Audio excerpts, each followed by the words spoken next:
सायटिकाच्या पेशंटमध्ये प्रचंड प्रमाणात वाढ होत आहे. अगदी घराघरात एक तरी सायटिकाचा पेशंट आहेच.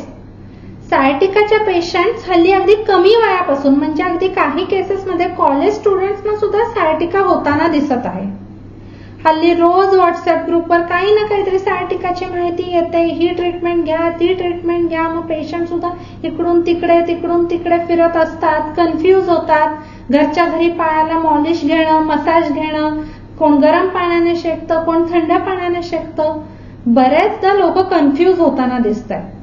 मुळात मी एक गोष्ट ऑब्झर्व केलेली आहे, ती म्हणजे सायटिकाच्या पेशंटना सायटिका म्हणजे काय, शरीरात नक्की काय प्रॉब्लेम होतो आहे, कुठे होत आहे याबद्दल फारशी माहिती नसते. लोक खूप कन्फ्यूज होत असतात. म्हणून मी डॉक्टर अंजली, फिजिओथेरपिस्ट, या व्हिडिओमध्ये मुळात सायटिका म्हणजे काय याबद्दल तुम्हाला माहिती देणार आहे.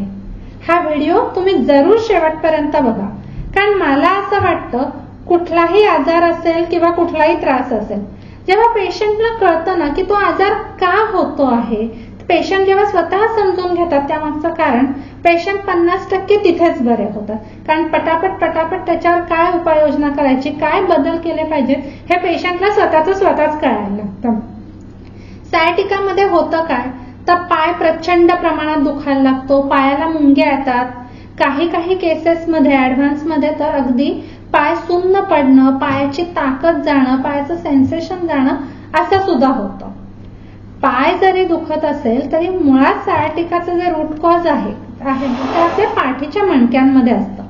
आपला हा जो पाठीचा कणा आहे हा आपण एका बाजूने बघितला तर इंग्रजीच्या एस लेटर सारखा म्हणजे इंग्रजीतल्या एस आकारासारखा असतो. आता मी तुम्हाला जवळून दाखवते आणि पुढून दाखवते. ह्याच्यात तुम्ही बघाल तर 3 महत्वाचे घटक असतात. एक म्हणजे आपली हाडं म्हणजे आपले पाठीचे मणके, दुसरं असतं तर प्रत्येक 2 मणक्यांमधल्या गाद्या ज्याला आपण इंग्लिशमध्ये डिस्क म्हणतो, आणि तिसरं म्हणजे प्रत्येक 2 मणक्यांच्या मधून बाहेर पडणाऱ्या नसा म्हणजे नर्व्स. ह्याच नसा पायात आपल्या वेगवेगळ्या भागात जातात. आपलं जे डेली रुटीन असतं ना ते बऱ्यापैकी हेक्टिक असतं.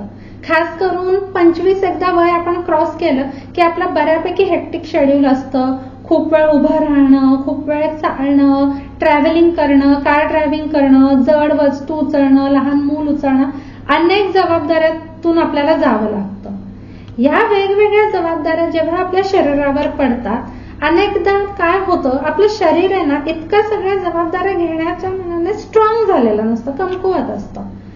काय होतं वेगवेगळ्या ऍक्टिव्हिटी करताना सतत मणक्यांवर प्रेशर येतं आणि ही जी 2 मणक्यांमधली जी गादी आहे ती प्रेशरने दबायला लागते.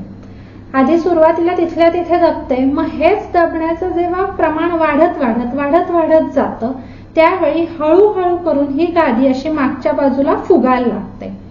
ही मागच्या बाजूला फुगलेली गादी काही दिवसांनी आपल्या मणक्यांमधून ज्या या नसा बाहेर पडतायत ना त्याच्यावर प्रेशर टाकायला लागते. सतत या नसांवर जेव्हा प्रेशर येतं त्यावेळी ही नस पायात ज्या भागात जात असते त्या भागात दुखायला लागते. जर काही महिने किंवा 1-1.5 वर्ष हे असंच सतत चालू राहिलं, अंगावर काढलं, तर या नसेमध्ये परमनंट डॅमेज म्हणजे कायमस्वरूपी काही बदल होऊ शकतात आणि मग पायाची ताकद जाणं, पायाचं सेन्सेशन जाणं अशा सुद्धा गोष्टी होऊ शकतात. बरं, मला लोक विचारतात पण आता ड्रायव्हिंग करणं, जॉब करणं हे तर सोडू शकत नाही, घरात लहान मूल आहे त्याला पण उचलावं लागतं, म्हणजे काय आम्हाला कायम सायटिकाचा त्रास घेऊन राहायचा का? तर तसं अजिबात नाहीये. मगाशी मी तुम्हाला पाठीच्या कणातल्या आहेत ना 3 महत्वाच्या गोष्टी दाखवल्या, हाडं, गाद्या आणि नसा. पण याबरोबरच या 3 गोष्टींचं काम व्यवस्थित होण्यासाठी आपल्या पाठीच्या कणाला आहे ना एक नॅचरली म्हणजे नैसर्गिकपणे एक भक्कम सपोर्ट दिलेला आहे आणि तो भक्कम सपोर्ट म्हणजेच आपले स्नायू, आपले डीप कोर मसल्स. आपल्या पाठीच्या मणक्यांपासून मागून चालू होऊन आपल्या पोटापर्यंत पुढे जाणारे म्हणजे असे सिलेंडर सारखे आपले जे मागपासून पुढपर्यंत जे स्नायू असतात ते एखाद्या भिंतीच्या सिमेंट किंवा प्लास्टर सारख्या आपल्या पाठीच्या कणाला भक्कम सपोर्ट देत असतात. पण कसं होतं आपलं वय जसं एक वर्षाने वाढायला लागतं, नैसर्गिकपणे त्या स्नायूंची ताकद थोडी थोडी कमी होते. आणि जसं मी आता सांगितलं, एक साधारणपणे 25-26 क्रॉस केलं वय की आपल्यावर खूप जबाबदाऱ्या पडतात. आपलं जे शेड्यूल असतं ते खूप हेक्टिक होतं, घरचं बाहेरचं म्हणून आपण 12-14 तास काम करत असतो.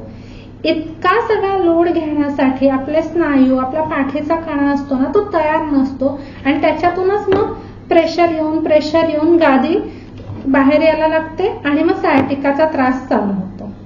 बरं, मग ह्या सगळ्यावर सोल्युशन काय? शेड्यूल तर सध्या जबाबदारीच्या वर्षात हेक्टिक राहणार, तर आपले जे पाठीचे स्नायू आहेत म्हणजे आपले डीप कोर मसल, त्यांना भक्कम करणं म्हणजेच त्यांची ताकद वाढवणं, योग्य तो फिजिओथेरपिस्ट कडून सल्ला घेऊन व्यायाम करणं, तज्ज्ञांकडून सल्ला घेऊन योग्य तो आहार ठेवणं, याबरोबरच काही गोष्टी म्हणजे जसं की सतत एका जागी न बसून राहणं, आपले मुवमेंट्स करत राहणं, थोडं पॉश्चर बदलणं, उठता बसताना माठीचा मणका सरळ ठेवणं, ह्या जर सगळ्या गोष्टी व्यवस्थितपणे पाळल्या तर मुळात पाठीच्या मणक्यांवर येणारं हे प्रेशर येऊच शकत नाही आणि सायटिकाचा त्रास होऊ शकत नाही. हा व्हिडिओ खास मी मुळात ह्याच्यासाठी बनवलेला होता की सायटिकाचं दुखणं पाळत असलं तरी त्याचा सुरुवात असते ती पाठीच्या कण्यातून होते आणि ती कशा प्रकारे होते. आणि एकदा सायटिका झालं म्हणजे कायम राहणार असं नाही. आपलं जे मेन स्पाईनचं सपोर्टिव्ह स्ट्रक्चर आहे म्हणजे जे आपले मसल्स आहेत त्याला व्यवस्थित स्ट्रॉंग ठेवा, आहार ठेवा चांगला, व्यायाम ठेवा चांगला आणि तुमचं जे बसण्या उठण्याच्या सवयी आहेत त्याच्यात पाठीचा कणा व्यवस्थित ठेवा.